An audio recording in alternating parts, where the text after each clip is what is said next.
So this is a garden bed that we built in about 2 hours. It's a 7x7 bed in our driveway. So we had an area of kind of gravel in front of the house where people were just kind of dumping things. They were putting lumber and just junk that they brought to the house. It took us about 2 hours to kind of get these posts, and they're not even dug in that deep. They're just kind of holding it together because the structure is kind of holding itself together. So they're like that deep in the ground. And then we just bolted some of these old 2x6s, which were just in the backyard from old construction projects. We actually lined the bottom with old cardboard that had been soaking, so that kind of helps other plants not to kind of become weeds, and it kind of gives a moisture barrier. Because this was gravel, we don't want the water to just go down. And then we filled it in with dirt and manure. And then we started planting stuff. So some of the things that we planted were spinach, Swiss chard, 2 kinds of onions, radishes, dill, and Brussels sprouts.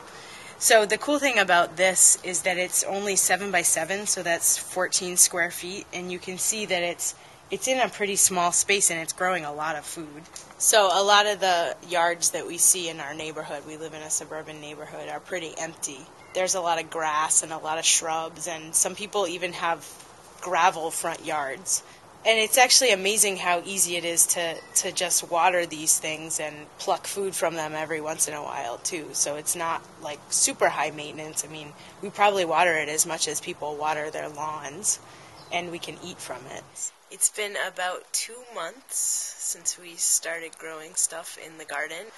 We've been regularly harvesting the Swiss chard, the spinach, and the onions. For the onions, you just kind of chop off the greens and chop them up and fry them like you would with onions. I did grow radishes. They grew really fast in a few weeks, and I ate them, and I planted some more. So that's kind of like an ongoing little cycle. The Swiss chard grows really fast, and the spinach grows fast. If you just harvest the plants from the outside, it'll, keep growing pretty strong from the inside. The reason you make a raised bed is so that, if you're planting on a piece of ground that doesn't have much dirt or doesn't have good dirt, like this piece of ground was just gravel, so we built up the bed and put a lot of fertile soil there. So, these things don't have very deep roots, so if it's up a couple feet, it's a pretty good depth for things to grow in.